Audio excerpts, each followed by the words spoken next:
Good morning friends, सामान्य pharmacy में आपका स्वागत है। मैं आज आपके लिए फार्मास्यूटिक्स 1 चैप्टर नंबर 10 जिसका नाम है डिस्टिलेशन, यानी कि इसको हम हिंदी में बोलते हैं आसवन। तो आप इसके नाम से आप समझ जाएंगे कि डिस्टिलेशन होता क्या है।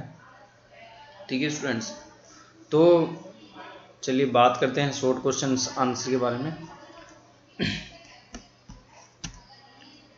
चलिए पहले शॉर्ट क्वेश्चन डिस्टिलेशन देखिए, इसमें फर्स्ट क्वेश्चन हमारा क्या है, right a note on the distillation and it's basic principles. तो हमें क्या करना है, जो डिस्टिलेशन है उसके बारे में इंट्रोडक्शन देना है और जिसके बेसिक प्रिंसिपल हैं, जिसके मूल सिद्धांत हैं, उनके बारे में हमें इसमें लिखना है। ठीक है स्टूडेंट्स, तो देखिए बात करते हैं। जैसे कि इसमें लिखा हुआ है right a note on the distillation. तो डिस्टिलेशन क्या होता है मैं आपको बता देता हूँ, इससे आप पूरा चैप्टर समझ जाएंगे।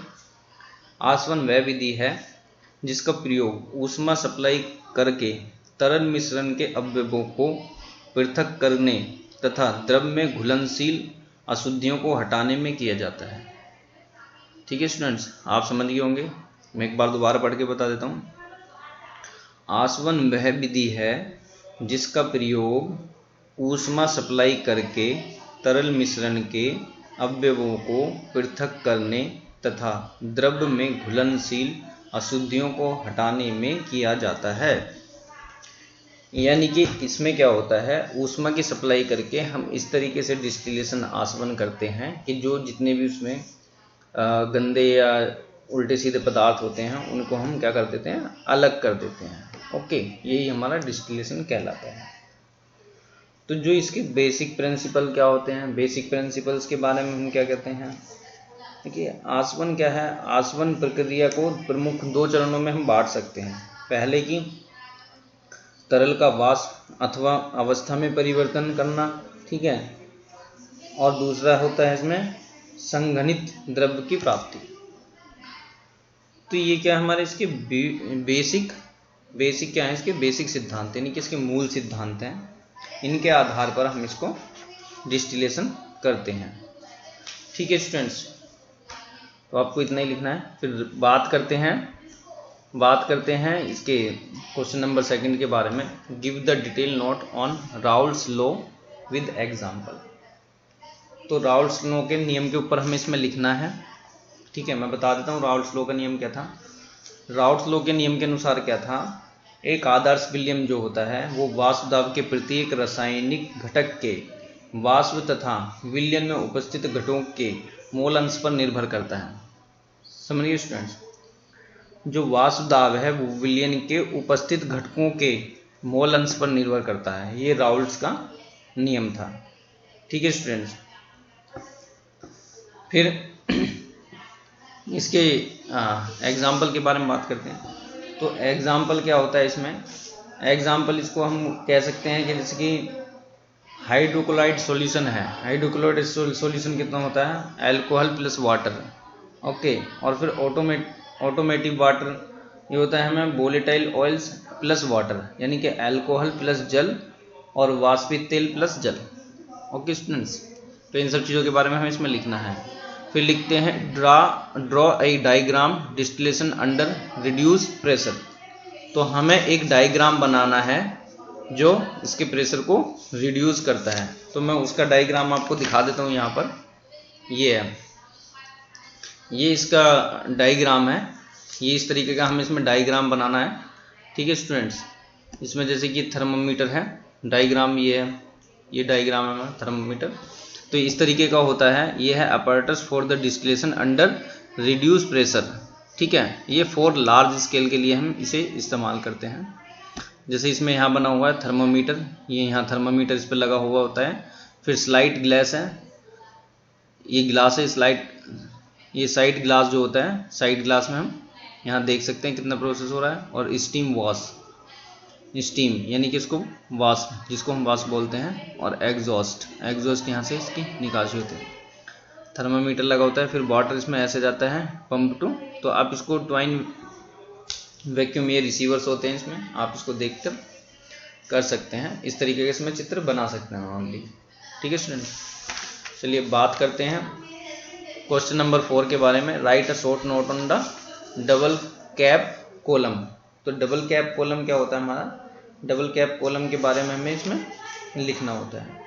ठीक है स्टूडेंट्स, अब बात करते हैं how to water for injection is prepared.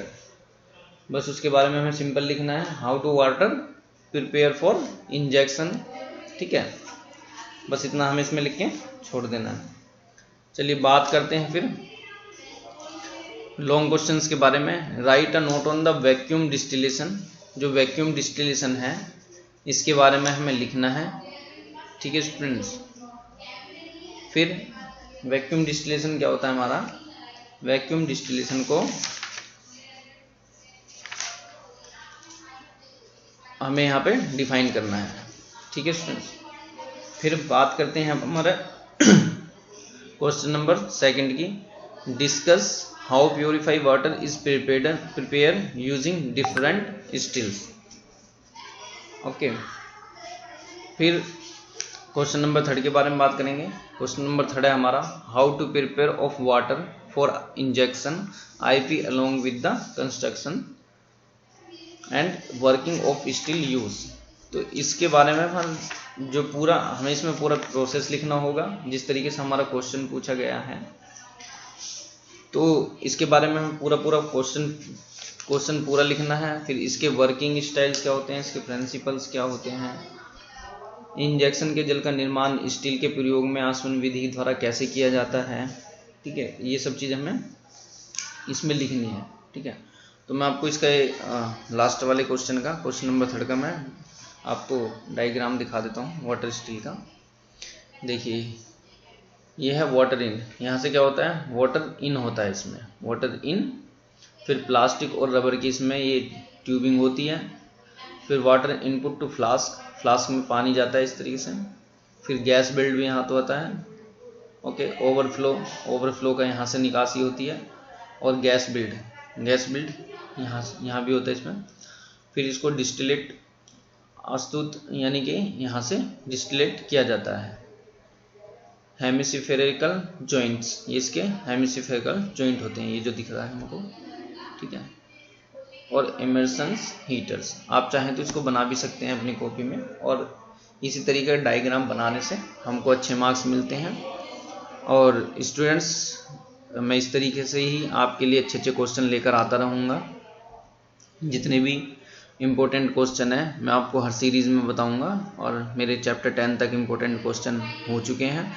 आप चाहें तो उसको मेरे YouTube चैनल पर देख सकते हैं, सारे आपको सीक्वेंस में मिल जाएंगे। तो मैं स्टूडेंट्स में आपसे आशा करता हूं कि आपको मेरी वीडियो पसंद आई होगी। अगर जो आपको मेरा चैनल अच्छा लगता है, वीडियो अच्छी लगती हो, तो प्लीज़ लाइक शेयर सब्सक्राइब करें। और इस तरीके से ही अच्छे से तैयारी करते रहें जिससे कि आपको पास होने में कोई दिक्कत ना हो। Thank you students.